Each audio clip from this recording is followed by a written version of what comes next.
오늘도 계속해서 휴거와 관련 메시지를 전해드리도록 하겠습니다. 제가 카운팅 해봤더니 한 5번 정도 한 것 같아요. 오늘 또 하고 아마 다음 주까지 휴거에 대한 메시지가 계속 이어져야 될 것 같습니다. 자, 오늘은 환난 후 휴거설에 관한 이야기를 말씀을 드리겠습니다. 이제 어느 정도 용어에 대한 익숙함이 찾아왔죠.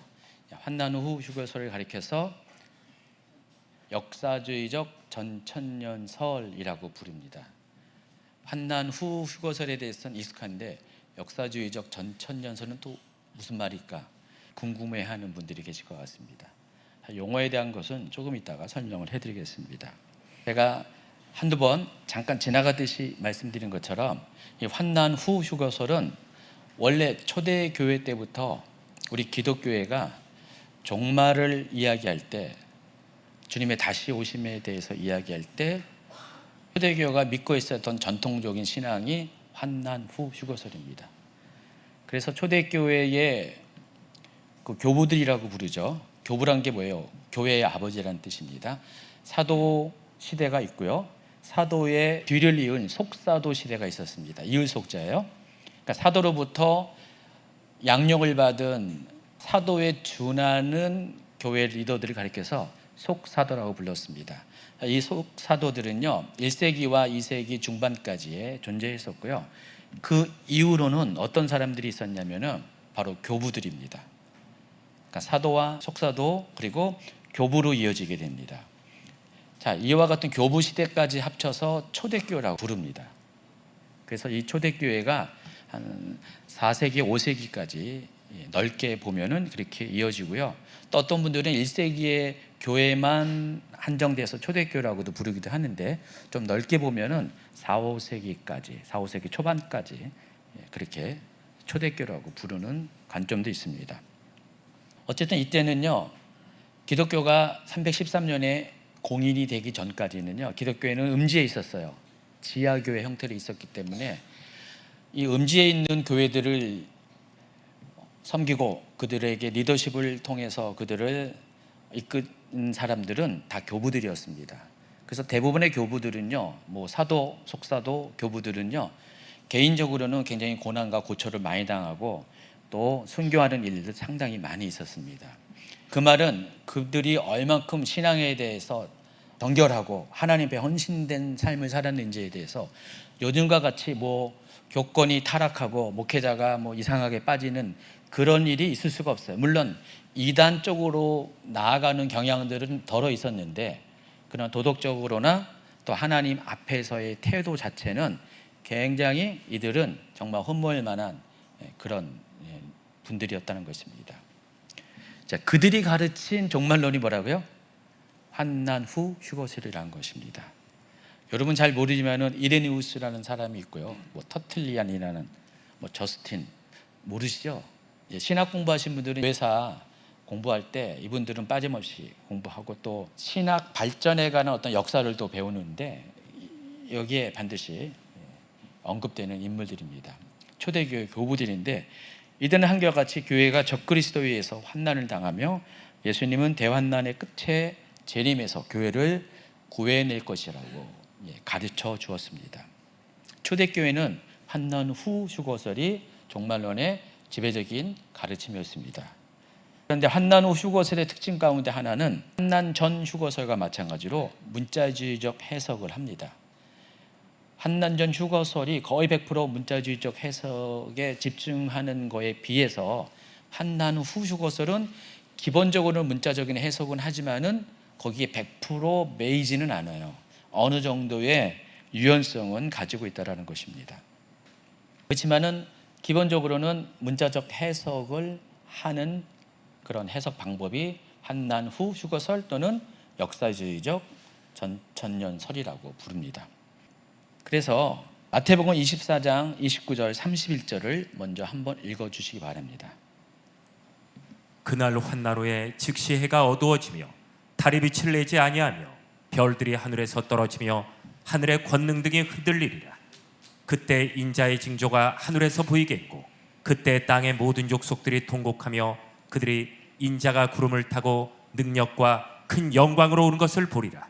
저가 큰 나팔 소리와 함께 천사들을 보내리니 그들이 그의 택하신 자들을 하늘 이 끝에서 저 끝까지 사방에서 모으리라. 자, 이 구절들은요, 환난 후 휴거설을 설명할 때 가장 근거 성경으로 많이 이 구절들을 이야기합니다. 특히 29절 첫 소절을 주목하시면요, 그날 환난 후에, 이 단어가 굉장히 중요합니다. 여기서 말하는 그날은 언제일까요? 당연히 마지막 때의 정점이 되는 어느 특정한 날을 가리키죠. 구약에서는 이걸 가리켜서 여호와의 날, 여호와의 큰 날, 이런 식으로 표현합니다. 그날 환난 후에. 그래서 그날 환난이라는 것은 크게 보면은 7년 환난 전체를 가리키는 말입니다. 그래서 이 환난 후 휴거설을 주장하신 분들은 이 구절을 가지고 그날 환난 후에 주님이 이렇게 재림한다고 말하지 않았습니까? 자, 문자적으로 보세요 하면서 보세요. 내용을 보면은 그날 환난 후에, 그때에, 또 그때에 해서 그 시기를 이야기하는 그런 부사들이 나와 있고요. 그때 인자의 징조가 하늘에서 보이겠고, 그때 땅의 모든 족속들이 통곡하며 그들이 인자가 구름을 타고 능력과 큰 영광으로 오는 것을 보리라. 저가 큰 나팔 소리와 함께 천사들을 보내리니 그러니까 천사들이 그의 택하신 자들을 하늘 이 끝에서 저 끝까지 사방에서 모으리라. 자, 이 구절들을 보면은 첫 번째는 예수 그리스도의 재림과 관련된 정황이 소개되고 있고요. 그 다음에는 바로 성도의 휴거와 관련된 이야기가 여기 나와 있다는 사실을 알 수가 있습니다. 근데 이 일이 언제 있을 것이라고요? 그날 환난 후에 일어나게 된다는 것입니다. 자, 봐라. 문자적으로 보면은 이 그날 환난 후에, 곧 7년 환난 후에 이러한 일이 있을 것이라고 성경에 예고되지 않았냐? 그렇기 때문에 뭐가 맞다고요? 환난 후 휴거설이 맞다라고 이렇게 이야기를 하는 것입니다. 자, 그래서 이 구절이 환난 후 휴거설의 대표적인 근거 성경으로 사용이 됩니다. 그리고 이 관점에 의하면은 교회는 7년 환난의 전 기간 동안에 고난을 당하게 되어 있다라고 합니다. 자, 이것이 여러분이 간단하게 이해하는 환난 후 휴거설이 무엇인가에 대한 간략한 설명입니다. 교회적인 설명입니다. 자, 그럼 좀 구체적으로 환난 후 휴거설은 어떠한 주장을 하고 있는가에 대해서 차례차례 짚어드리도록 하겠습니다. 먼저 그리스도의 재림과 관련돼서 환난 전 휴거설은 그리스도께서 7년 환난이 있기 전에 공중에 먼저 강림하신 후, 그리고 7년 환난이 끝마친 후에 두 번째로 지상에 재림한다라고 말합니다. 소위 말하는 이중 재림을 주장합니다. 그런데 그 이중 재림이 시기적으로 환난 전과 환난 후로 갈라져요. 그런데 환난 후 휴거설, 오늘 다루는 이 환난 후 휴거설은 7년 환난이 모든 종료된 후에 한 번에 발생하는 단회적인 사건으로 보고 있다는 것입니다. 그러니까 환난 전 휴거설과 환난 후 휴거설이 이와 같이 그리스도의 재림에 있어서 차이가 있습니다. 다시 정리해요. 환난 전 휴거설은 두 번의 그리스도의 재림이 있을 것이다. 환난 후 휴거설은 한 번의 그리스도의 재림이 있을 것이다. 환난 전 휴거설은 두 번의 그리스도의 재림이 있는데, 첫 번째는 환난 전에 공중에 강림하는 수준으로, 그리고 두 번째는 환난이 다 끝난 다음에 7년 후에 지상에 재림하는 그런 두 가지 방식으로 이중적인 재림이 있다. 그렇게 말하는 게 환난 전 휴거설. 그리고 환난 후 휴거설은 한 번밖에 재림 안 하신다. 근데 7년 환난이 끝난 다음에 예수님이 단 한 번의 단회적인 재림을 하신다. 그렇게 이야기를 하고 있습니다. 그래서 기본적으로 환난 후 휴거설도요, 환난 전 휴거설과 마찬가지로 임박한 그리스도의 재림을 믿습니다.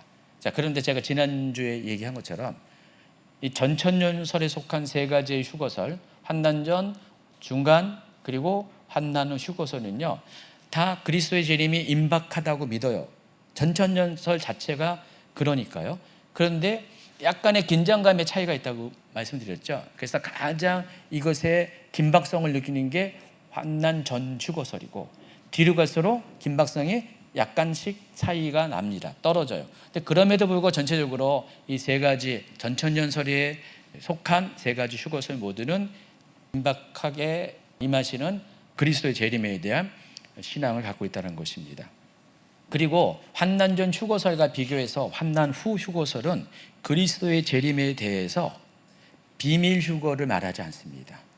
오히려 정반대로 가시적인 휴거. 그러니까 모든 사람들이 지금 재림 얘기하죠. 자꾸만 지금 그리스도의 재림에 관한 얘기를 하는 거예요. 근데 이게 지금 다 그 말이에요. 연이어서 있는 사건이라서 제가 계속해서 휴거 얘기를 먼저 하는데, 그리스도의 재림이 비밀리에 오시는 게 아니라 예수님은 이미 뚜렷한 징조들을 다 나타내 보인다면 사람들이 보는 상황 가운데서 가시적인 재림을 하신다고 믿습니다. 자, 이 점에 있어서 다르다는 거예요. 물론 환난 전 휴거설은 이중 재림을 하기 때문에 두 번째 재림, 7년 환난 후의 재림은 똑같이 환난 후 휴거설과 같은 관점이에요. 그렇지만은 첫 번째 공중강림은 비밀, 그런 재림으로 본다라는 것입니다. 이 차이가 있어요. 그리고 이제 성도의 휴거, 성도의 휴거는 그리스도의 공중강림과 연결되어 있잖아요. 연결이 되어 있기 때문에 환난 전 휴거도 예수님께서 공중에 강림하실 때 성도는 그때 휴거를 당한다고 보고 있습니다. 그런데 환난 후 휴거설은 단회적인 그리스도의 재림을 이야기하기 때문에 예수님이 7년 환난 후에 오시기 때문에 성도의 휴거도 당연히 단회적인 휴거죠.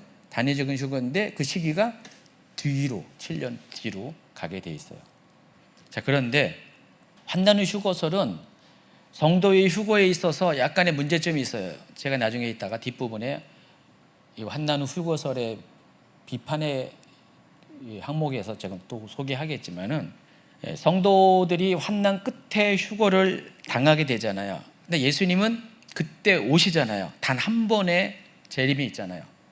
그러니까 예수님이 재림하실 때 성도들도 똑같이 공중으로 휴거를 당해요. 근데 앞서 환난 전 휴거설은 예수님이 공중에만 오시기 때문에 성도의 공중 휴거가 매칭이 돼가지고 그다지 문제가 없어요. 근데 이 환난 후 휴거설은 예수님이 공중에 오셨는데 거기서 멈추시는 게 아니라 바로 직행하시거든요. 공중에서 이 땅으로 재림을 하시는 거예요.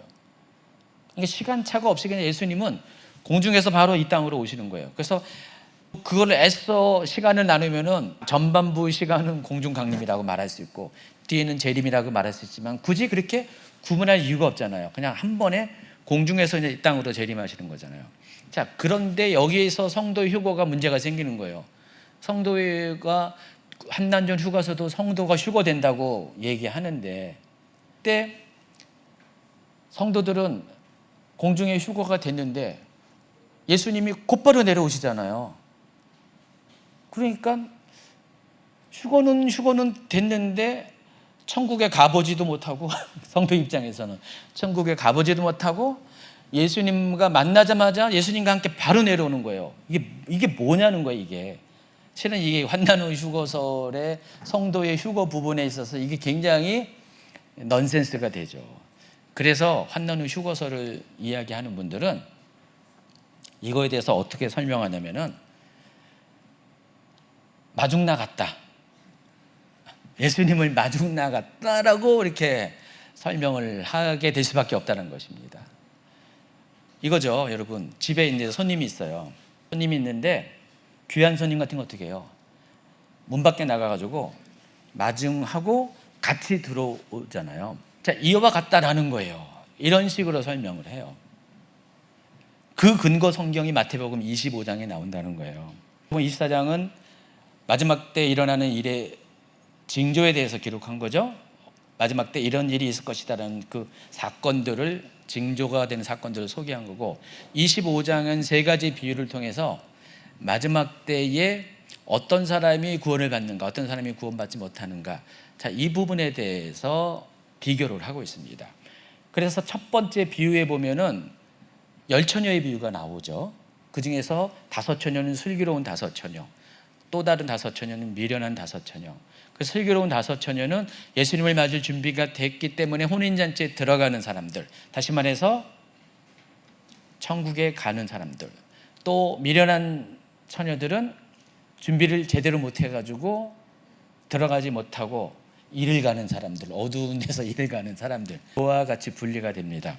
자, 그런데 슬기로운 5처녀와 같은 사람들, 그 사람들이 결국은 휴거 백성이라는 거예요. 휴거 성도라는 거예요. 슬기로운 5처녀가. 근데 여기 성경에 보면은 이들은 신랑으로 오시는 그리스도를 맞이하러 나갔다는 거예요. 그리고 그리스도와 동행해서 원래의 출발점인 혼인잔치 장소로 돌아왔다라는 것입니다. 그래서 슬기로운 5처녀와 같은 성도들은 신랑이신 예수님과 함께 어디론가 떠나는 것이 아니라 공중에서 예수님을 맞이한 후에 곧바로 그들의 살던 지상으로 내려온다. 자, 이렇게 설명을 합니다. 환난 후 휴거설이 성도의 휴거에 대해서, 그리스도의 재림과 연관된 성도의 휴거에 대해서 이와 같이 설명을 합니다. 자, 지금은 제가 이거 비판하는 게 아니라 그들의 주장에 대해서만 여러분에게 소개를 하고 있습니다. 이렇게 환난은 휴거설은 그리스도의 재림과 성도의 휴거에 대해서 이와 같이 설명하고 있구나, 이 정도로 알고 계시기 바랍니다. 자, 세 번째로 환난 후 휴거설에 의하면은 성도의 휴거는 그리스도의 재림과 연계되어 있습니다. 그리고 7년 환난 후에 발생하기 때문에 필연적으로 모든 성도는 7년 환난의 시기를 통과해야 말아요. 통과할 수밖에 없잖아요. 그리스도 재림이 딱 한 번밖에, 7년 환난 뒤에밖에 없으니까 그리스도의 재림 시에 성도의 휴거가 있는데, 그렇다 보니까 성도들은 7년 환난을 통과할 수밖에 없다라는 것입니다. 그리고 이때 성도들은 적그리스도에 의해서 환난을 당한다라고 주장을 합니다. 세 번째, 환난은 휴거설의 주요 주장입니다. 관련 성경들은 여러분 쭉 있으니까 읽어보시고요. 그리고 또 환난 후 휴거설을 주장하는 사람들은요, 역사적으로 하나님의 백성들은 극심한 박해와 시험을 받았다라는 것입니다. 그래서 교회 또한 마지막 때 큰 환난을 겪는 것은 당연한 것이라는 것입니다. 자, 이 점에 있어서 환난 전 휴거설과 완전히 대조적이잖아요. 환난 전 휴거설은 이미 그리스도께서 우리의 모든 죄를 대신해서 고난을 다 받으셨기 때문에, 만약에 교회가 또다시 고난을 받게 되면은 그리스도가 받은 고난이 의미가 뭐냐? 그랬기 때문에 이 마지막 때 성도들은 고난을 받아서는 안 된다. 그렇기 때문에 환난 전에 휴거를 받아야 된다라고 이야기하는 거예요. 근데 환난 후 휴거설은 딴 얘기를 하는 거예요. 고난을 받지 않는 교인은 교인이 아니다, 그 얘기하는 거예요. 날로 먹냐? 그게 아니라는 거예요. 예수님이 고난을 받았다면 우리도 똑같이 고난을 받아야 된다는 거예요. 예수님의 제자들도 고난을 받았고 순교를 했고요. 역사상 정말 신부와 같은 정결한 모든 제대로 된 신앙인들은 다 고난과 박해를 받았기 때문에 마지막 때 성도들이 고난을 받는 것은 당연하다는 것이죠. 만약에 고난을 받지 않는다는 것은 성도가 아니다, 뭐 거기까지 얘기하는 건 아니지만은 그 정도로 인식을 하는 것 같아요. 그래서 성도는 7년 환난을 통과해야 된다라고 보고 있습니다. 그러면서 이제 부가되는 설명이, 비록 교회 대신에 성도라는 단어를 사용하였을 뿐이지, 그렇기 때문에 이 7년 환난 기간에 성도들이 환난을 당하는 이야기들이 곳곳에 있기 때문에 교회는 7년 환난을 통과해야 된다라고 보고 있습니다. 자, 그렇지만 그럼에도 불구하고 하나님의 은총으로 환난 가운데 보호하심을 받게 된다는 거예요. 이게 바로 근거 성경인 계시록 12장에 소개되는 광야에 있는 하나님의 예비처라는 개념입니다. 자, 12장 6절 읽어주세요. 그 여자가 광야로 도망하매 거기서 1260일 동안 그를 양육하기 위하여 하나님께서 예비하신 곳이 있더라. 하나님의 예비처라는 그런 용어인데, 제가 이거 휴거에 관한 메시지가 아마 다음 주에 끝날 것 같아요. 그러면 2주 후에는 요 12장을 다뤄드릴 겁니다. 얼마 남지 않았어요. 그때 자세히 다뤄드릴 거예요. 그래서 환난 후 휴거설의 보완점 중에 하나가 바로 이 부분이에요. 한나누 휴거서를 주장하는 분들은 이 이야기를 안 하는 분들도 있지만은 그래도 좀 합리성을 가진 분들은 이 이야기를 통해서 이 계시록 12장을 통해서 환난 후 휴거설의 약점을 보완하고자 한다라는 것입니다. 그래서 하나님은 성도들이 환난 7년 환난 전체를 통과하는 것이 실제적으로 이제 디테일하게 들어가면은 전반부 3년 반까지는 그래도 견딜만 한데 후반부로 가면은 견딜 수가 없고요. 또 하나님께서 후반부에 주는 7 대접 재앙은 심판의 성격이기 때문에 성도가 심판을 받아서는 안 되잖아요. 이 심판의 목적은 성도를 위한 것이 아니라 악인들을 위한 것이기 때문에, 그렇기 때문에 그 기간을 더욱더 통과해서는 안 된다는 것입니다. 그래서 하나님께서 보완책으로 주신 것이 후 3년 반 기간 동안에는 성도들을 보호하는 피난처를 따로 예배해 두셨다는 것입니다. 어디에 예배하셨냐? 광야에. 그래서 여러분요, 환난 후 휴거설을 믿는 분들은요, 어떤 행동을 취했는지 아세요? 이것을 문자적으로 그대로 받아들여 가지고요, 어떤 분들은요 실제로 광야로 가가지고요, 뭐 시한부 종말론도 있었고 여러 가지 사회적으로 마지막 때에 대해서 임박성이 막 강조되고 사람들이 예민한 시절, 한 10년 전후의 이 시즌에 제가 여러 얘기를 많이 들었었어요. 그래서 어떤 분들은 사람이 많이 살지 않은 인구 밀도가 낮은 지역에 가서 거기서 따로 거처를 마련해서 마지막 때를 준비하려고 글로 이주한 사람도 있었어요. 어떤 분은 몽골 광야로 갔고요. 예전에 제가 정확하게 기억을 못하지만은 잠깐 몇 년 동안에 미국에 거주하면서 뭐 이렇게 유튜브로 굉장히 유명했던 어떤 목사님이 있어요. 여러분 생각날지 모르지만은 그분이 잘 나가다가 어느 순간에 저 남미 어디로 피난처를 만들어 가지고 사람들에게 글로 가라고. 생각나시나요? 생각날 것 같은데 저도 하도 오래전 얘기라서 한 10년 전 얘기예요. 그분이 유튜브로 굉장히 좀 떴었어요. 몇 년 동안 떴었어요. 사람들이 많이 들었는데 굉장히 귀한 메시지를 전하는데 어느 날 갑자기 어느 틈에 이와 같은 식으로 사람들에게 얘기하더니 지금 뭐 사역이 멈춰버렸죠.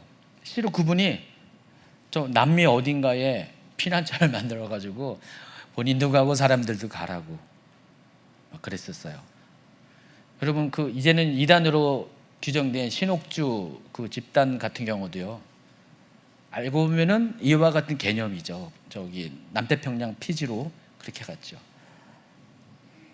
실제로 이렇게 행동한다니까요. 환난 후 휴거설을, 환난 전 휴거설을 믿는 사람은 시한부 종말론에 빠지듯이요, 환난 후 휴거설에 극단적으로 믿는 분들은요, 여기에 올인하는 분들은 그와 같은 행동을 합니다.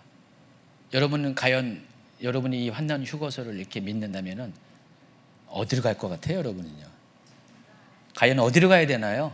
갈 곳이 있나요? 생각해보니까 갈 곳이 없어요. 아니 뭐 한두 명이어야지, 예수 믿는 분들 한두 명이어야지 어디로 가요? 갈 곳이 없죠. 근데 환난 후 휴거설을 믿는 분들이 자, 이와 같은 쪽으로 웅덩이에 빠질 가능성이 충분히 있습니다. 자, 환난 후 휴거설의 네 번째 주요 주장이 뭐냐면은, 환난 후 휴거설은요, 사탄의 분노와 하나님의 노하심을 구분을 합니다. 지난번에도 잠시 스쳐가듯 설명을 했는데, 사탄의 분노는 성도들을 향한 것이라는 것이에요. 왜 하나님께서 이 사탄의 분노를 허락하셨나? 환난 전 휴거설에 의하면은 이것을 인정하지 않죠. 왜 성도가 사탄의 분노의 대상이 되냐? 이거 허락하지 않죠. 근데 환난 통과 휴거설을 주장하는 분은 사탄의 분노에 대해서 인정을 합니다. 자, 사탄의 분노가 계시록에도 이렇게 나와 있어요. 계시록 12장 7절. 용이 여자에게 분노하여 돌아가서 그 여자의 남은 자손 곧 하나님의 계명을 지키며 예수의 증거를 가진 자들과 더불어 싸우려고 바다 모래 위에 서 있더라. 용이 분노했다 그랬는데, 여자에게 분노했다 그랬는데, 이 용은 사탄을 가리키고요, 여기서 여자가 의미하는 것은 교회를 의미합니다. 사탄이 교회에게 분노를 했다는 것입니다. 그래서 그 여자의 남은 자손, 그 교회의 마지막 때의 교회의 성도들에게 그들과 싸우려고 지금 준비를 하고 있다. 그 얘기를 하고 있어요. 자, 요 이야기가 13장에 곧바로 뭐가 등장하면 짐승이 등장을 하거든요. 짐승은 누구로부터 파송받았어요? 용으로부터 파송받았습니다. 그러니까 사탄이 적그리스도를 세상에 내보내는데, 자, 요게 12장 17절 마지막 절이고 13장으로 1절로 넘어가면 이제 짐승이 등장을 하게 되거든요. 적그리스도가 등장하거든요. 바로 이 장면에서 용의 분노에 대해서, 사탄의 분노에 대해서 소개를 한다는 것입니다. 자, 그런데 환난 후 휴거설을 주장하신 분들은 이것조차도 하나님이 허락을 했다는 거예요. 무슨 목적으로요? 하나님께서는 당신의 신실한 종들을 정결케 하는 수단으로 그것을 허락을 했다라는 것입니다. 그리고 하나님의 노하심에 대해서 구분을 하는 거예요. 근데 하나님의 노하심은 적그리스도와 그의 왕국에 쏟아지는 것이라는 거예요. 그래서 하나님께서는 하나님의 진노로부터는 당신의 백성들을 보호하신다는 거예요. 그게 뭐라고 했어요 아까? 좀 전에 설명했잖아요. 하나님의 예비처라는 것이에요. 자, 그래서 환난 후 휴거설을 주장하신 분들은요, 똑같이 전 3년 반과 후 3년 반을 구분할 수밖에 없어요. 그러니까 전 3년 반의 시간과 후 3년 반의 시간을 구분해 가지고요, 후 3년 반의 시간은 하나님의 진노의 시간이고요, 전 3년 반 시간은 사탄의 진노의 시간으로 이렇게 구분을 한다라는 것입니다. 근데 이것도 디테일하게 들어가면은 좀 합리적이지가 않아요. 여러분, 이 사탄의 분노가 전 3년 반에 한정되는 게 아니에요. 왜냐면은 오히려 사탄의 분노는 후 3년 반에 집중되어 있어요. 왜 그럴까요? 사탄의 분노는 적그리스도를 통해서, 짐승을 통해서 발현이 되는데, 짐승은, 적그리스도는 전 3년 반 기간 동안에 권세를 갖고 있지 않았어요. 짐승이 권세를 갖고 있는 것은 계시록 13장 5절에 의하면은 후 3년 반 42개월 동안의 기간입니다. 그래서 그때는 적그리스도의 세상이 돼요. 그리고 적그리스도를 통해서 사탄의 분노가 확실하게 실현되는 그 기간이라는 것입니다. 자, 그러면은 사탄의 분노는 전 3년 반의 기간 동안에 있을 수가 없어요. 물론 사탄이 분노를 해도 그 권세를 누릴 수가 없어요. 대신에 오히려 전 3년 반 기간 동안에 어떤 일이 있습니까? 두 증인의 사역이 있잖아요. 그래서 하나님이 두 증인을 통해서 하는 활동이 더 왕성하지 사탄의 활동이 더 왕성한가 아니라는 것입니다. 디테일하게 보면은 이와 같은 차이가 있어요. 그래서 환난 후 휴거설이 애써 설명을 하지만은 그게 성경적이라고 볼 수는 없다라는 것입니다. 그 다섯 번째로 환난 후 휴거설은 두 번의 부활을 주장합니다. 첫 번째는 환난 끝에 있습니다. 천년왕국이 있기 전에 있는데 이걸 가리켜서 성도의 부활이라고 합니다. 자, 두 번째는 천년왕국 끝에 있습니다. 백보자 심판 바로 앞에 바로 불신자가 악인의 부활이 있습니다. 여러분, 이 의인의 부활과 악인의 부활은요, 요한복음에서도 이미 다 예고가 돼 있는 부분입니다. 그래서 의인도 부활할 것이고 악인도 부활할 것인데 부활의 시기가 다르다는 거예요. 의인은 언제 부활한다고요? 천년왕국 전에, 7년 환난 끝이죠. 7년 환난 끝에 천년왕국이 오니까 그 사이에 성도의 부활이 있다는 거예요. 의인이 부활이 있다는 거예요. 그리고 악인은 천년왕국이 끝나고 백보자 심판이 있는 바로 그 포인트에 있다는 것입니다. 이와 같이, 자, 지금 의인도 그렇고 악인도 그렇고 사람이잖아요. 사람은 두 번의 부활의 기회를 갖게 된다는 것입니다. 근데 천년왕국 전에 있는 부활은 천년왕국에 들어가기 위해서 있는 부활이고요. 그리고 천년왕국 후에 있는 부활은 악인들은 천년왕국 동안에 지옥에 있다가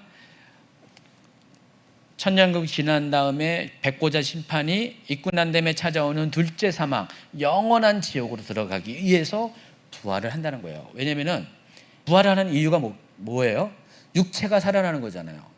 지금은 영혼의 존재로만 있는데 근데 육체가 살아나면 어떻게 해요? 모든 육체가 느낄 수 있는 고통을 다 느끼게 되잖아요. 그게 진정한 심판이라는 거예요. 그게 둘째 사망이라는 거예요. 그리고 반대로 의인은요, 지금은 영원한 상태로 하나님 나라가 천국에 있는데 새하늘과 새 땅과 새 예루살렘이 펼쳐지잖아요. 물질 세계 가운데 하나님 나라가 펼쳐지게 된다는 거예요. 그때는 하나님도 더 이상 천국에 계시는 게 아니라 새롭게 형성된 땅으로 내려오시게 될 거예요. 천년왕국까지는 예수님만 함께 계시는 거고요. 천년왕국이 지난 다음에 새하늘과 새 땅과 새 예루살렘에는 하나님도 다 내려와요. 모든 하나님의 세계가 다 내려옵니다. 그런데 그 안에 들어갈 때 사람은 몸으로 들어가는 거예요. 완벽한 영혼육을 가지고 들어가는 거예요. 육체를 가지고 육체가 누릴 수 있는 모든 것을, 느낄 수 있는 모든 것을 가지고 들어가게 된다는 거예요. 그래서 영원한 왕국이 펼쳐지게 되는 거예요. 한쪽에서는 육체를 가지고 영원한 심판, 둘째 사망이 펼쳐지고요. 한쪽에서는 동일하게 육체를 가지고 영원한 하나님 나라가 펼쳐지게 된다는 거예요. 그래서 의인도 부활할 것이고 악인도 부활하게 됩니다. 근데 의인은 악인보다 천년이 앞선 이유는 이 천년왕국이 어떤 성격이냐? 혼인잔치와 같은 성격이기 때문에 그렇다는 거예요. 본격적인 결혼 생활을 하기 직전에 혼인잔치와 같은 성격이 천년왕국이라는 것입니다. 그래서 의인은 먼저 천년에 앞서서 부활을 하게 된다는 것입니다. 자, 한나누 휴거설은 이와 같은 주장을 합니다. 근데 이 근거 성경이 뭐냐? 계시록 20장 5절에 나오는 첫째 부활이라는 것입니다. 자, 계시록 20장 4절 5절을 읽어주시기 바랍니다. 또 내가 보자들을 보니 거기에 앉은 자들이 있어 심판하는 권세를 받았더라. 또 내가 보니 예수를 증언함과 하나님의 말씀 때문에 목배임을 당한 자들의 영혼들과 또 짐승과 그의 우상에게 경배하지 아니하고 그들의 이마 손에 그의 표를 받지 아니한 자들이 살아서 그리스도와 더불어 천년 동안 왕노릇하니 그 나머지 죽은 자들은 그 천년이 차기까지 살지 못하더라. 이는 첫째 부활이라. 자, 이 첫째 부활이 의인의 부활이라는 거예요. 그리고 이 첫째 부활이 데살로니가전서 4장 16, 17절에 말한 바로 그 부활과 동일시한다라는 것입니다. 자, 여기까지 환난전 휴가설의 대표적인 주장입니다. 좀 이따 여기 가지고 몇 가지를 그 말이 과연 맞는가 틀리는가를 점검해 드리도록 하겠습니다. 자, 그 전에 우리가 아셔야 될 것이 환난전 휴거설을 가리켜서 역사주의적 전천년설이라고 부릅니다. 공식적인 용어는 역사주의적 전천년설이고 그 역사주의적 전천년설에서 휴거와 관련돼서 주장하는 것이 뭐라고요? 환난 후 휴거설입니다. 자, 환난 후 휴거설을 가리켜서 역사주의적 전천년설이라고 부르는 이유가 있습니다. 대단한 이유가 있는 건 아니고요. 두 가지 관점에서 역사주의적 전천년설이라고 부릅니다. 첫 번째는 아까 말씀드린 것처럼 이 환난전 휴거설은 초대교회 때부터 전통적으로 믿어온 신앙이에요. 종말론 신앙이에요. 적어도 4세기 말까지는 이 환난 후 휴거설을 초대교회는 믿고 있었습니다. 종말론으로 믿고 있었습니다. 그리고 또 이 역사주의적 전천년설이라고 부르는 이유는 계시록 20장에 기록된 사건들, 천년왕국부터 시작해가지고 백보자 심판까지 가는 일련의 모든 연결되는 사건들이 역사 가운데 문자 그대로 실제적으로 일어날 것을 믿기 때문에 역사주의적 전천년설이라고 부른다는 것입니다.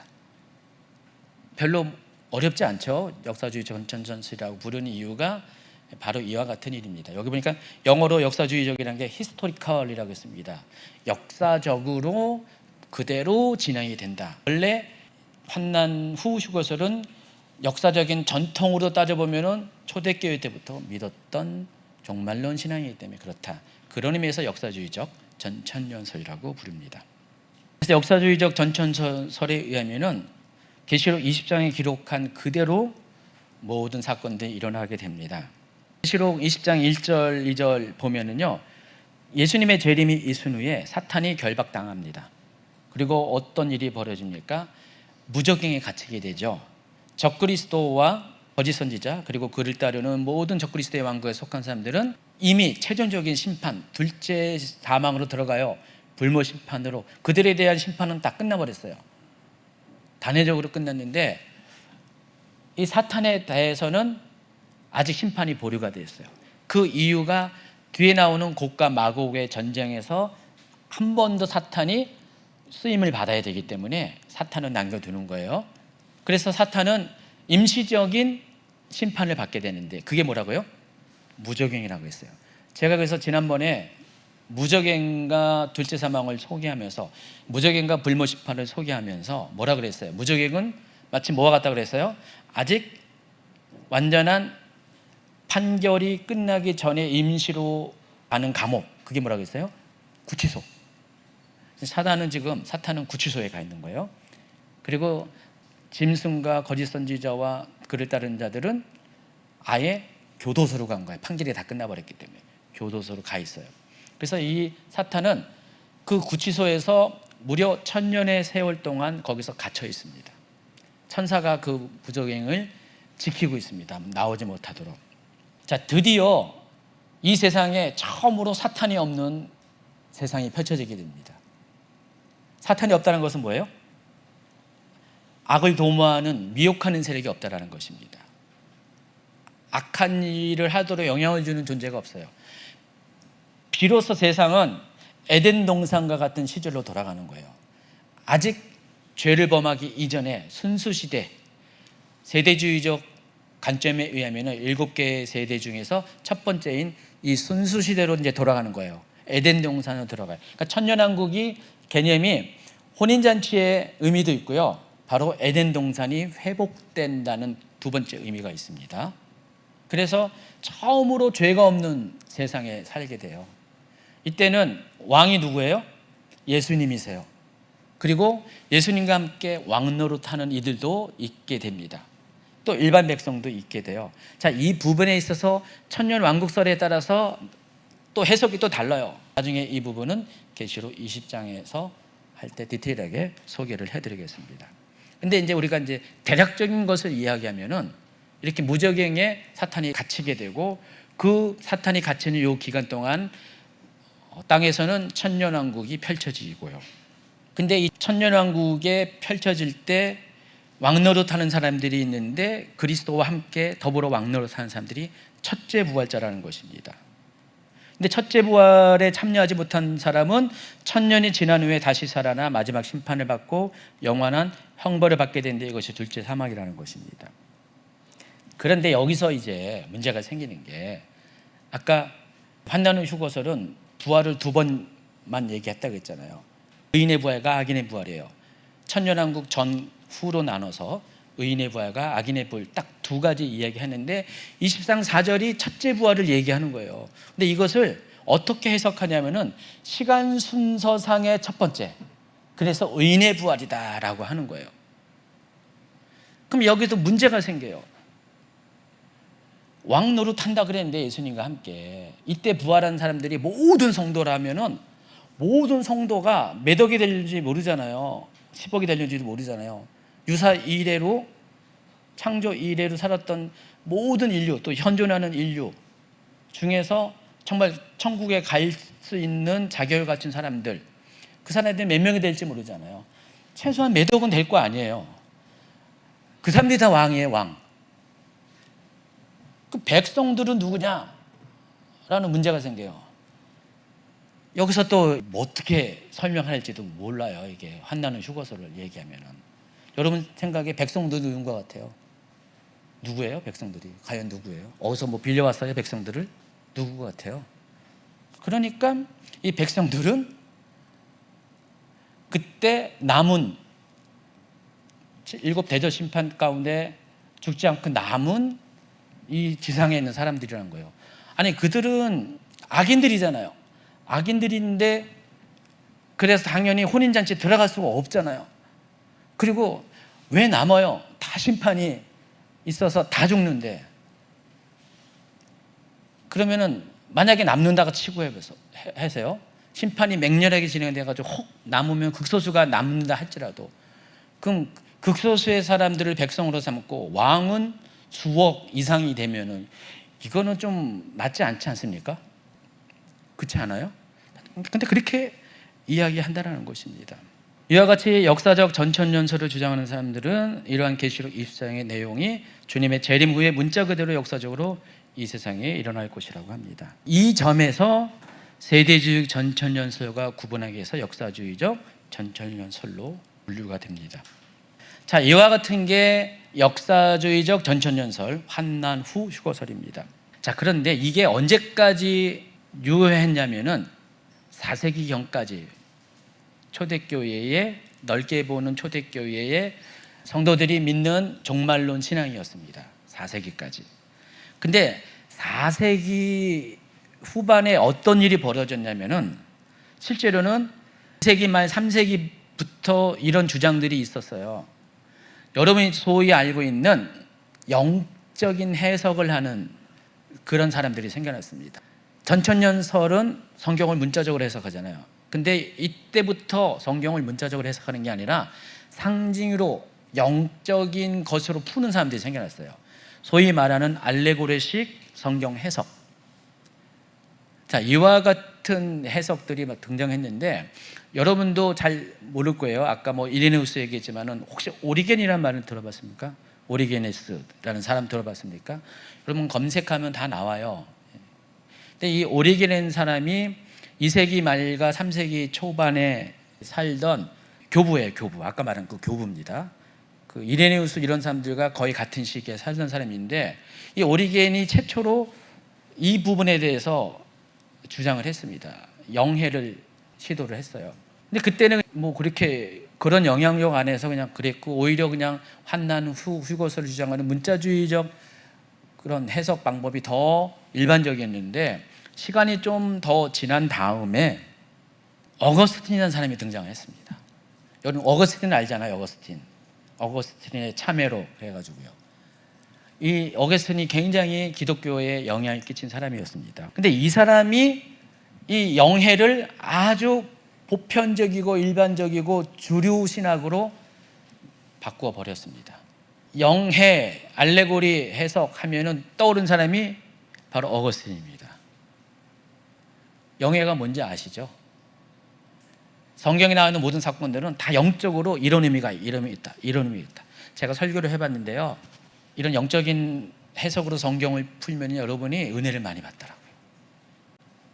저같이 그냥 있는 그대로 이야기하면 사람들이요 딱딱해하고요 재미없어요. 근데 아주 영적으로 하면은요 아주 은혜가 충만해요. 특히 예전에 부흥사가 전성기일 때 우리나라 보면은 부흥사 목사님들이 거의 90%는 다 이 영예를 사용했습니다. 그 그냥 여기저기서 아멘 하면서 은혜 받았다. 이상하죠? 나중에 보면 남는 게 별로 없어. 성경에 대해서 이제 많이 듣고 배운 것 같은데 사람들은 별로 안 바뀌어. 그 순간은 은혜를 받았는데 근데 제자훈련식으로 해가지고 성경을 있는 그대로 문자적으로 물론 상징도 다 이렇게 상징적 해석도 있지만은 그렇게 차곡차곡 배운 분들은 뭐가 남는 게 있어요. 남는 게 있는데 영적인 해석을 통해서 한 분들은 은혜는 있는 것 같은데 남는 거는 없는 그런 게 있습니다. 자, 이 영적인 해석이 이 어거스틴 때부터 아주 교회의 주류 성경 해석 방법으로 바뀌게 됩니다. 그래서 이때부터 성경을 해석하는 게 상징적인 해석으로 바뀌었어요.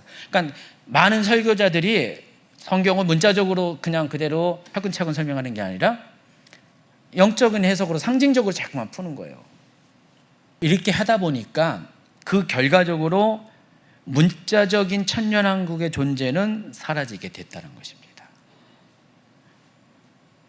그래서 그때 이후로 종말론을 대표하는 게 뭐가 됐냐? 바로 무천년주의예요. 무천년설입니다. 무천년설은 뭐예요? 천년왕국을 다음 주에 할 겁니다. 천년왕국을 상징적인 기간으로 보는 거예요. 천년왕국 자체를 부정하지 않은데 이게 천년의 시간이 아니라 상징적인 천년이라는 거예요. 그래서 무천년설의 핵심은 뭐예요? 그리스도의 초림부터 재림의 시기 모든 전 시대가 천년왕국이라는 거예요. 그래서 무천년설의 주장에 의하면 지금이 천년왕국이라는 거예요. 지금 교회 시대가 천년왕국이에요. 자, 천년왕국의 특징이 뭐랬어요? 그리스도와 함께 왕노릇한다 그랬죠. 그래서 지금 교회가 왕노릇해야 된다는 거예요.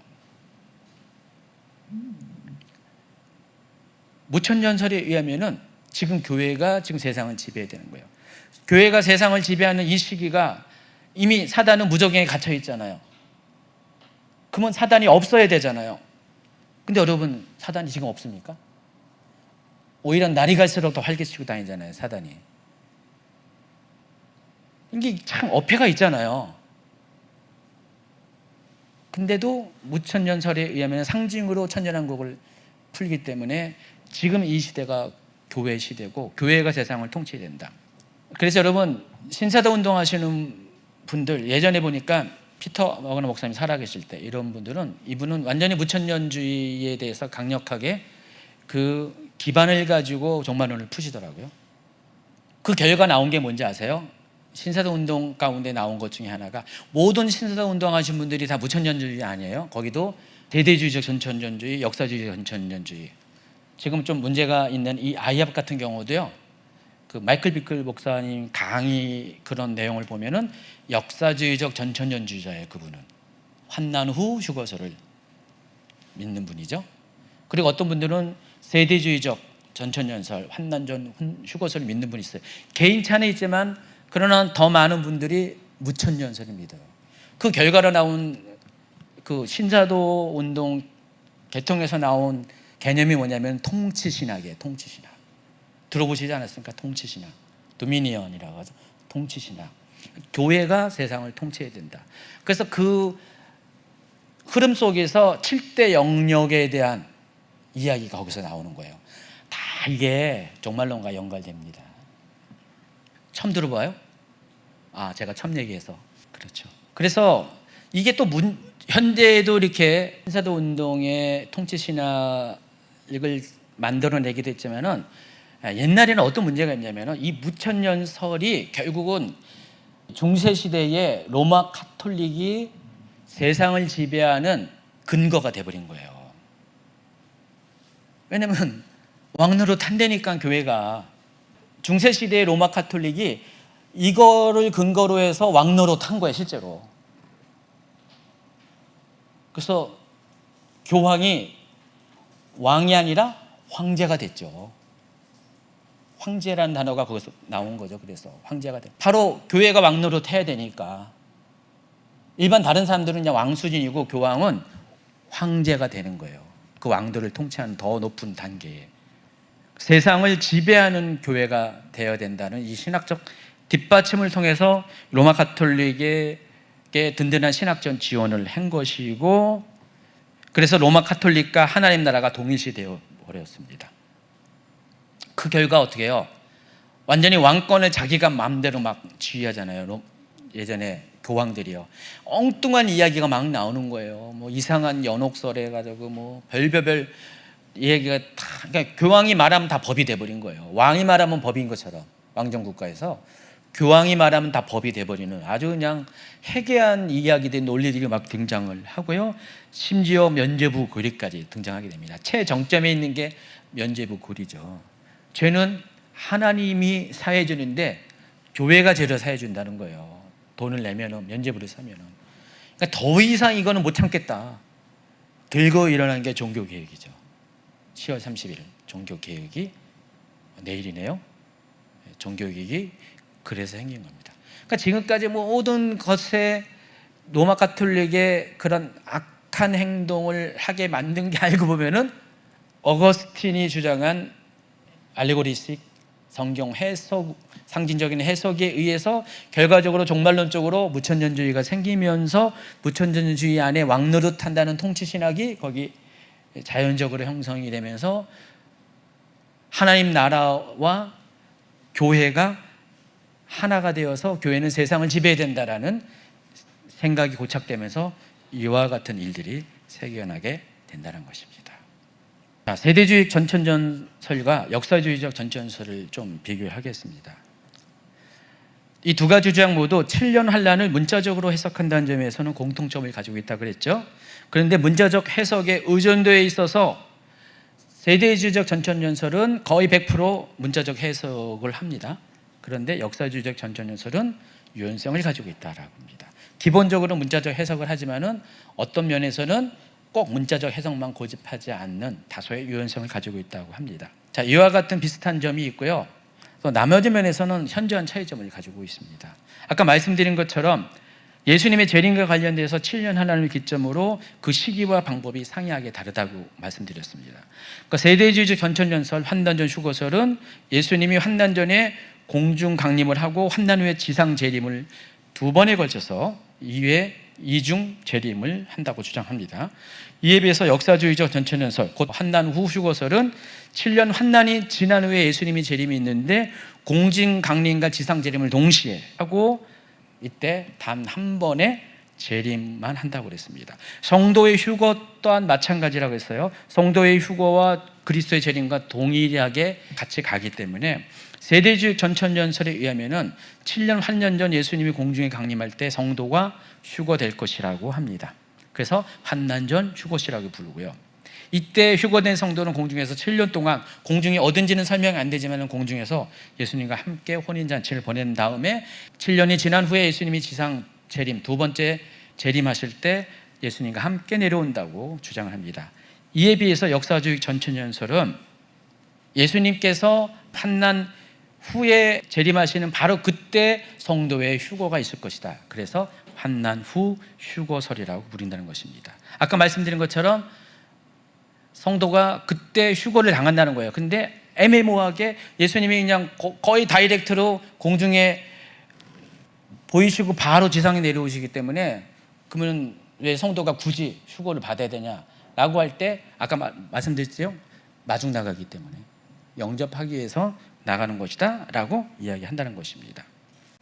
그래서 세대주의 전천연설과 역사주의적 전천연설의 주요 사건을 진행 순서로 정리하면은 이와 같이 표와 같다라는 것입니다. 표를 잘 보시면은 세대주의 전천연설은 예수님의 공중강림과 성도의 휴거가 동시다발적으로 있는 거고요. 그 다음에 이 땅에선 7년 대환영이 있고 위에서는 공중 혼인잔치가 있습니다.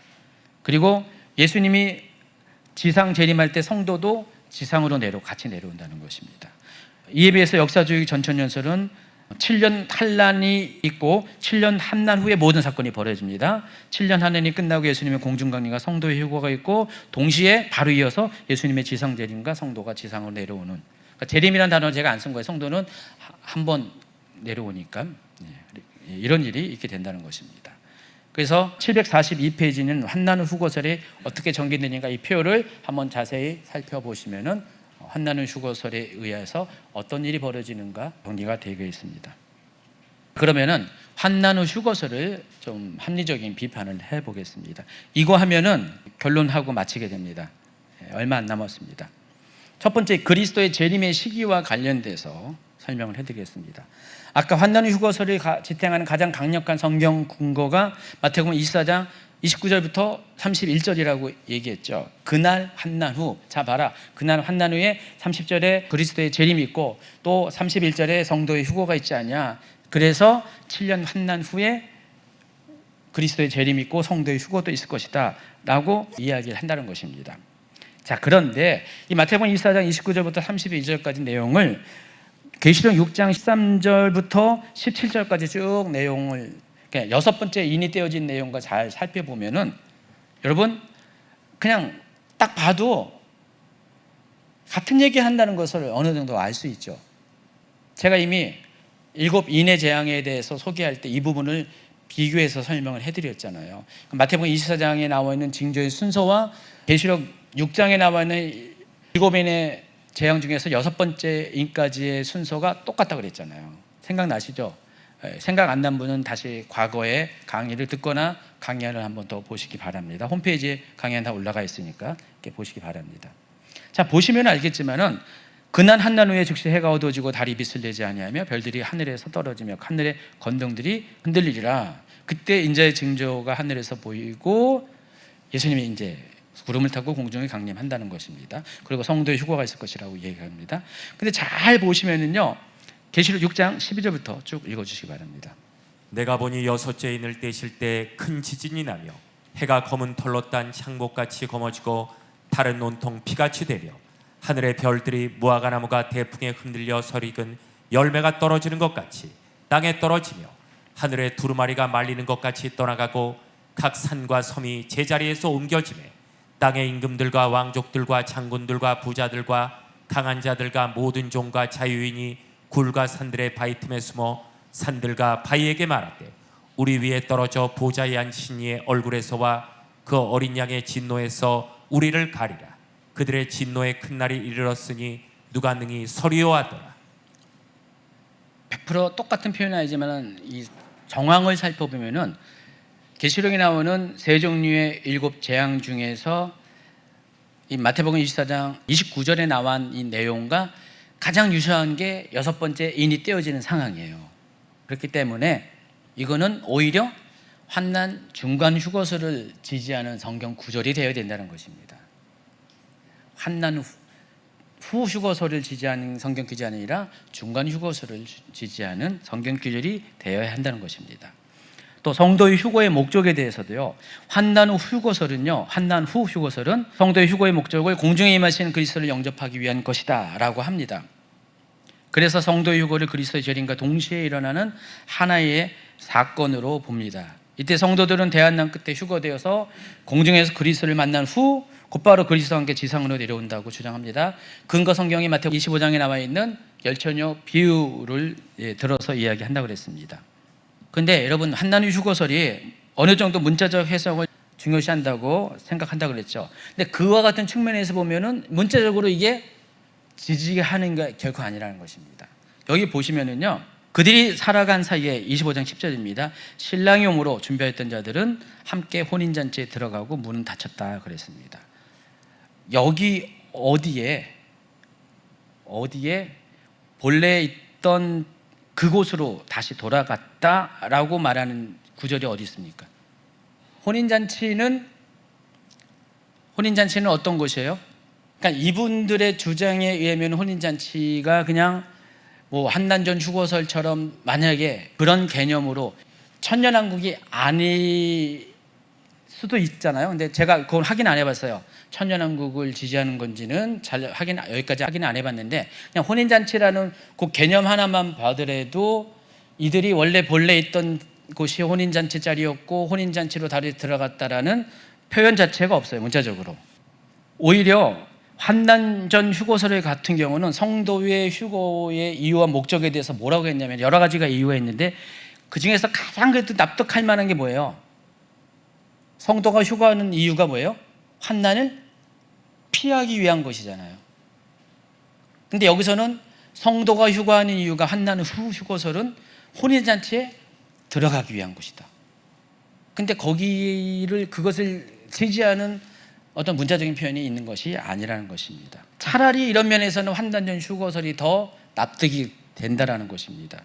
단지 그리스도를 영접하고 곧바로 지상으로 내려온다는 설정 자체가 그러려면 왜 휴거를 해? 휴거의 의미마저 약하게 하는 단점이 있다는 것입니다. 더군다나 계시록 19장 11절 이하에 보면은요. 예수님이 지상에 재림하는 장면이 소개되는데 예수님은 백마를 타고 등장하십니다. 근데 예수님이 재림하시는 이유는요. 뭐 때문에 재림하십니까? 아마겟돈 전쟁을 통해서 짐승과 거짓 선지자와 그들을 따르는 덕그리스도의 왕국의 사람들을 악인들을 심판하기 위해서 이 땅에 오시는 거예요. 그래서 공의로 심판하며 싸울 것이다라고 이야기하고 계십니다.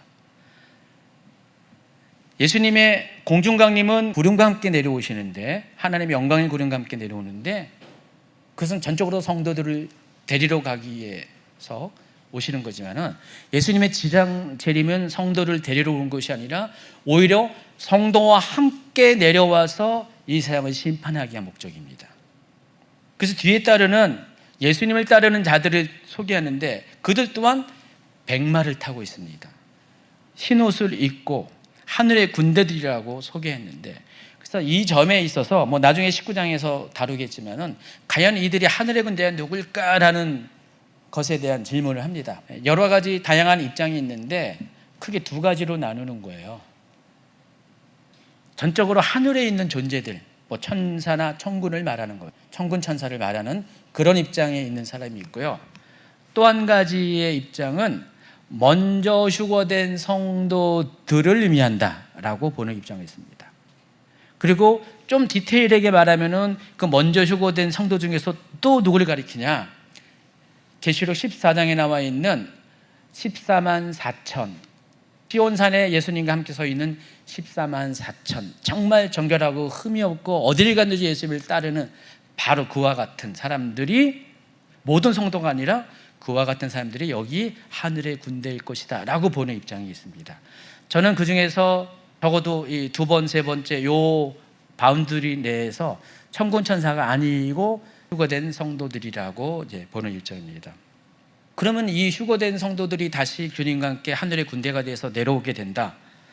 그렇게 된다면 성도 휴거는 그리스도의 재림 이전에 이미 있어야 정상이라는 것입니다. 그것이 환난 전이든 환난 중간이든 간에 먼저 하나님 나라에 가 있다가 하나님과 함께 그곳 생활에 적응한 다음에 함께 세상을 심판하기 위해서 내려오는 것으로 보는 것이 조금 더 합리적이지 않을까라는 생각을 합니다.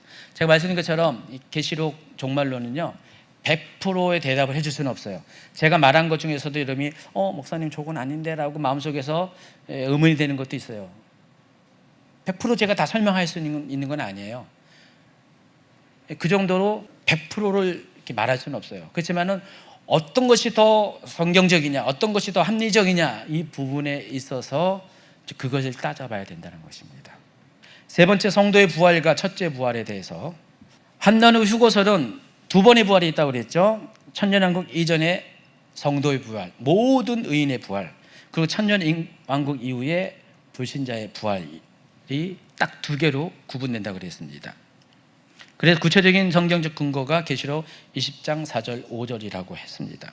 그래서 20장 5절에 나오는 첫째 부활을 시간 순서당 첫 번째 부활로 보고 있는 거예요. 이해하시겠죠? 시간 순서당 첫 번째 부활이라는 것입니다. 그래서 이 첫째 부활이 데살로니가전서 4장 16, 17절에 소개된 바로 그 부활이다. 그래서 7년 환난 후에 성도의 부활이 있을 것이다. 그리고 천년왕국 뒤에 악인의 부활이 있다라는 것이죠.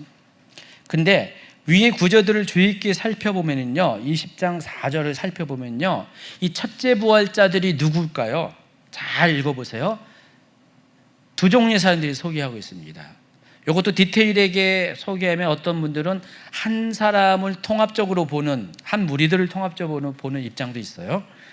일단은 문자적으로 잘 보시면요, 개역 개정을 중심으로 문자적으로 보면은 예수를 정죄함과 하나님 말씀 때문에 목뱀을 당한 자들이 바로 첫째 부활자예요. 두 번째, 짐승과 그의 의상에게 경배하지 아니하고 그들의 이마와 손에 그의 표를 받지 아니한 자들이 또한 첫째 부활자예요.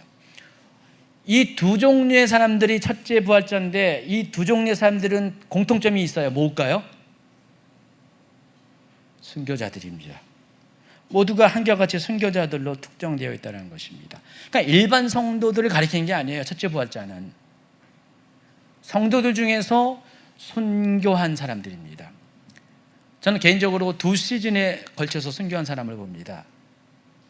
전 시대에 예수님과 하나님 말씀 때문에 순교한 자들이 있을 것이고요. 또 두 번째 그룹은 이 7년 환난 기간 중에 특히 후 3년 반 기간 동안에 적그리스도에 의해서 순교한 자들, 결과적으로 모든 시대의 순교자들을 다 이야기하는 거죠. 자, 이 순교자들이 첫째 부활자라는 것입니다. 자, 이 부분을 확인하기 위해서 고린도전서 15장 21절부터 24절까지 같이 읽습니다. 죽음이 한 사람을 통해 온 것처럼 죽은 자들의 부활도 한 사람을 통해 옵니다. 하지만 각각 차례가 있습니다.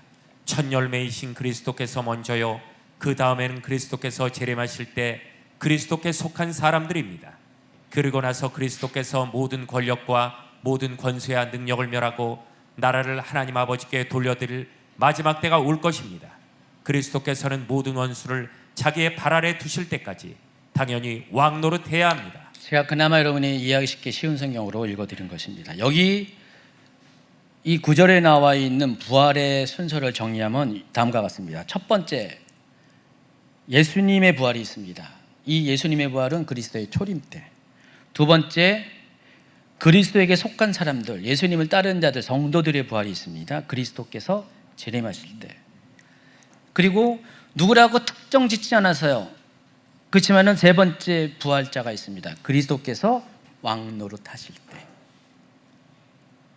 그래서 세 번째 부활자를 여러분 주목하시기 바랍니다. 그러니까 고린도전서 15장에 의하면은 부활은 세 번에 걸쳐서 일어난다는 것입니다. 첫 번째는 그리스도의 부활, 두 번째는 그리스도에 속한 자, 그리고 세 번째는 그리스도께서 왕노릇하실 때 누구. 그리고 여기에 언급하지 않은 악인의 부활이 또 있죠. 그러니까 결과적으로는 네 번의 부활을 이야기하는 건데, 사도 바울은 악인의 부활에 대해서는 언급하지 않고 그 예수님과 믿는 자의 부활에 대해서만 언급하는 거예요. 근데 예수님의 부활을 첫 번째 부활로 보는 거고요. 예수님의 부활이 있기 때문에 성도의 부활이 있다는 의미에서 첫 번째 부활이고, 계시록은 예수님의 부활은 이미 당연한 거고, 성도의 부활 중에서 그 환난 후 휴거설은 첫 번째 부활을 얘기하고, 또 추가적으로 천년왕국 뒤에 악인의 부활에 대해서 딱 그렇게만 이렇게 정리하는 겁니다. 근데 고린도전서 15장에 의하면은 예수님의 부활이 있고, 그리고 그리스도에 속한 사람들의 부활이 있고, 그러니까 초림과 재림의 때에 각각 나눠져서 있고, 그리고 그리스도께서 왕노릇하실 때 또 한 그룹의 부활이 있다라는 것입니다. 그렇지만은 그들이 누구인지에 대해서는 정확한 정보를 알려주지 않는다는 것입니다. 자, 그런데 왕노릇하실 때라는 그 표현을 여러분 주목하시면은 그리스도께서 왕노릇하실 때가 어디예요? 계시록 20장 4절 5절이잖아요. 방금 읽어드린. 따라서 세 번째 부활자는 누구를 가리켜요? 첫째 부활자예요. 계시록 20장 5절에 나와 있는 첫째 부활자가 고린도전서 15장 25절에 이야기하는 세 번째 부활자라는 것입니다. 이해가 되실런지는 잘 모르겠어요. 그래서 환난 후 휴거설에 의하면 첫째 부활을, 계시록 20장 5절의 첫째 부활을 시간 순서상 첫 번째라고 이야기하지만은, 그러나 고린도전서 15장과 같이 조화스럽게 이 부분을 해석하면 이 첫째 부활자는 시간 순서상 첫 번째 부활자가 아니라는 것을 알 수가 있습니다. 같이 순으로 첫 번째. 이해하시겠어요? 우리가 첫 번째라고 할 때는 시간 순서상 첫 번째라고 말할 수 있지만은, 너는 최고야 할 때 첫째, 최고의 부활이 첫째 부활이라는 것입니다. 이해하시겠어요? 이게 굉장히 중요한 포인트예요. 그러면 하나님께서 인정하시는 최고의 부활이, 부활 중에서 최고의 부활이 뭐라고요? 순교자의 부활이라는 거예요. 그 순교자의 부활이 왜 최고의 부활이라고요? 왕노릇하기 위해서 하는 부활이기 때문에. 이해하시겠습니까? 그러면은 이 첫째 부활은 언제 일어날까요? 천년왕국이 바로 있기 전에 일어나게 된다는 것입니다. 자, 그러면은 시간 순서당 성도의 부활 중에서 첫 번째 부활은 언제 일어납니까? 환난 후 휴거설 얘기하는 게 아니라 환난 전 휴거설이나 환난 중간 휴거설을 그 기준에 의하면 어떻게 돼요? 첫 번째 부활은 그리스도께서 공중에 강림하실 때, 그때 첫 번째 부활이 있고, 그 이후에 또 순교자가 발생할 거 아니에요. 후 3년 반 기간 동안에 그들이 죽어요. 그때 존재하는 모든 사람들은 다 죽임을 당합니다. 최종적으로 다 순교를 하게 돼요. 근데 그들이 죽었지만은, 그 기간 죽었지만은 7년 안에 채워지고 천년왕국이 오기 직전에 그들이 또 부활합니다. 이미 모든 성도들은 앞전에 3년 반 전에 다 부활을 했어요. 내지는 7년 전에 부활을 했어요. 그래서 제가 이야기하는 이유가, 여기서 두 종류의 순교자를 이야기하지만 결과적으로 이런 논리에 따지면은 이미 앞서 7년 전, 아니면 3년 반 전에 부활할 때 이미 그 앞전 시대에 살던 모든 사람들은 순교자이든 간에 다 부활을 한 거로 봐야 된다는 거죠. 그리고 이 첫째 부활자는 후 3년만 기간 동안에 죽은 순교한 사람들이 부활을 하는 것으로 보아야지 맞아요. 이 성경의 이 해석은요, 결국은 논리의 면에서 어떤 게 탄탄한 논리를 갖고 있느냐, 그거거든요. 여러분 어떻게 생각하세요?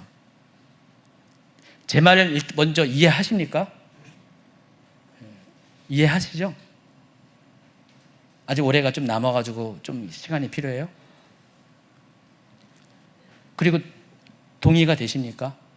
자, 이 부분은 이제 계시록 20장에서 더 자세히 풍성하게 다뤄드릴 거지만 간략하게 이 정도만 여러분이 아시기 바랍니다. 다시 말해서 이 첫째 부활은 가치 순위에 있어서 첫 번째라는 것입니다. 그리고 이것은 왕노릇하기에서 하는 첫째 부활이고, 그래서 이 왕노릇하는 사람들은 아무나 왕노릇하는 게 아니라 바로 적그리스도의 통치 기간 42개월 동안 이 세상 역사상 많은 그리스도인들이 고난을 받았지만은 그와 같은 참혹한 고난을 받는 때는 없을 거예요. 비교할 수 없는 이 고난의 시즌이 바로 후 3년만 기간이에요. 근데 하나님이 그때도 남겨질 자를 남겨두신다는 거예요. 그리고 그들은 다 100% 순교를 하게 된다는 것입니다. 결론, 한나누 휴거설은 다른 종말론과 마찬가지로 장점과 단점이 모두 존재합니다. 환난 전, 중간 휴거설 다 장점이 있고 단점이 있다는 것입니다. 그러나 환난 후 휴거설의 가장 큰 장점이 뭐냐? 아까 말씀한 것처럼 초대교회의 전통적인 종말론이라는 것과 동시에 뭘 강조해요? 성도가 환난을 통과한다는 것. 통과하면서 얻어진 유익이 있습니다. 정결해진다는 것입니다. 순도가 높아진다는 것입니다. 그래서 이 7년 환난을 다 통과하는 사람들은 천국 들어갈 백성이 된다는 것입니다. 그렇지만은 이 7년 환난 기간, 특히 후반기의 대환난의 시간조차 통과한다는 것에 적지 않은 의문이 생길 수밖에 없어요. 첫째는 그 기간은 불신자와 적그리스도에 속한 이들을 심판에 의해 예비된 기간이라는 것이에요. 굳이 성도가 남아있을 이유가 없어요. 일반적인 성도를 말하는 거예요.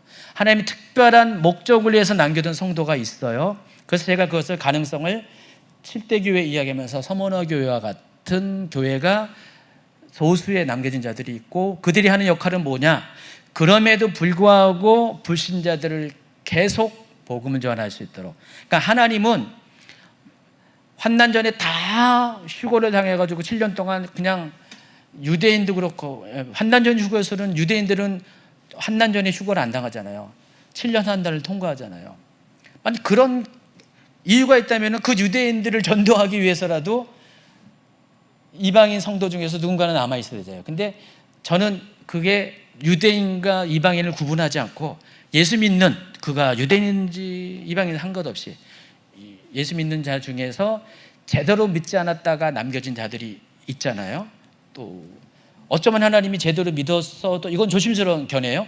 제대로 믿었어도 일부러 남겨진 자들이 있을 수가 있어요. 이것은 100%가 아니라 가능성도 있을 수가 있다는 거예요. 어쨌든 간에 남겨진 자들이 정말 환난을 통해서 정결해지면서 그 시간에 그 적그리스도의 왕국에 속한 사람들에게도, 불신자들에게서 계속해서 끝까지 복음을 전하게 하신다는 거예요. 하나님이 한 영혼이라도 정말 심판이 이르기 전에 끝까지 복음을 전하게 하신 수가 있다는 것입니다.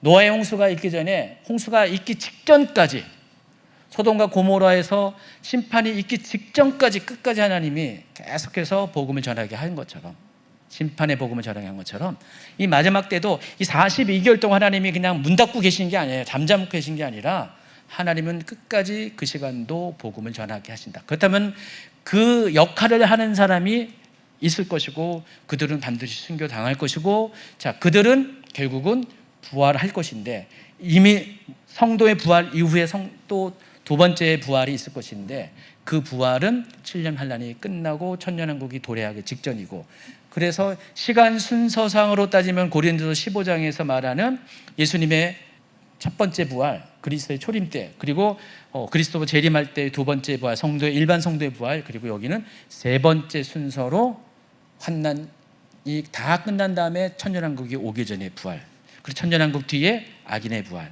그래서 이 4번에 걸쳐서 부활이, 공식적인 부활이 있게 된다는 것입니다. 두 번째 의문 얘기하냈네요. 7 대접 심판이 진행되고 마치게 되면 결국 세상은 말 그대로 종말의 상태가 되는데, 그때까지 믿는 자들이 생존해 있다는 것은 사실상 불가능하다는 거예요. 그래서 그러니까 모든 사람들이 7년 환난을 통과한다는 그 자체가 말이 안 된다는 것이에요. 특히 이 후 3년 반 기간을 주시는 목적에 비교하면은 모든 성도들이 남아있을 이유가 없다는 것입니다. 물론 이에 대한 보완된 점이 계시록 12장의 하나님의 예비처지만은, 하나님의 예비처의 목적은 하나님의 심판을 피하게 하신 것이 아니라 바로 사탄의 진노를 피하기 위한 목적이에요. 아까 설명한 것처럼. 따라서 성도 7년 전 기간을 통과해야 된다는 주장은 어느 면에서 일리가 있지만은 더 많은 면에서 합리적인 주장이 아니라는 것입니다. 자, 그런데요, 학자들의 경우는요, 이 환난 후 휴거설을 무천년설과 비슷한 비중으로 더 지지합니다. 환난 전 휴거설은요, 학자들이 지지한 사람은 거의 없어요. 공부한 사람들은 환난 전 휴거설은 거의 안 믿고, 일반 성도들은 이걸 믿어요. 민간 신앙에서는 이걸 믿는데, 학자들은 환난 전 휴거설을 거의 적으로는 인정을 하지 않고, 이 환난 후 휴거설과, 그러니까 역사주의적 전천년설과 다음 주에 다뤄드릴 무천년설을 더 지지한다는 것입니다. 그래서 어떤 분들은 이 무천년설과 환난 후 휴거설을 잘 통합해가지고 정말 안정적인, 누구라도 인정할 수 있는 종말론을 만들자고 주장하는 분들도 있는데, 제 관점은 그게 아니라 오히려 환난 전 휴거설과 환난 후 휴거설을 잘 통합시켜가지고 보다 성경적이고 합리적인 종말론을 이해하게 된다라고 생각을 해요. 그게 뭐라고요? 환난 중간 휴거설이라는 것입니다. 여러분이 아직 무천년설에 대해서 구체적으로 이야기를 안 들었기 때문에 이 말이 뭔 말인지 100% 동의는 안 되지만은 다음 주에 무천년설 다뤄드리면서 한 번 더 이 부분을 언급을 하겠습니다. 자, 오랜 시간 강의를 듣느라고 수고했습니다. 아까까지 열심히 잘 듣더니 한 5분 전부터 갑자기 얼굴빛이 햇빛이 아니라 흑빛으로 바뀌는 몇 분의 분들을 봤습니다. 피곤하시죠? 내용도 굉장히 어렵죠. 오늘 쉬운 건 아니죠. 굉장히 어려운데 그래도 들으면 들을수록 귀가 열릴 겁니다. 열리고요. 여러분에게 원하는 것은 귀만 열린 게 아니라 마음도 열리고 여러분의 영으로 받아들이는 것도 다 동시에 열리기를 부탁을 드리겠습니다.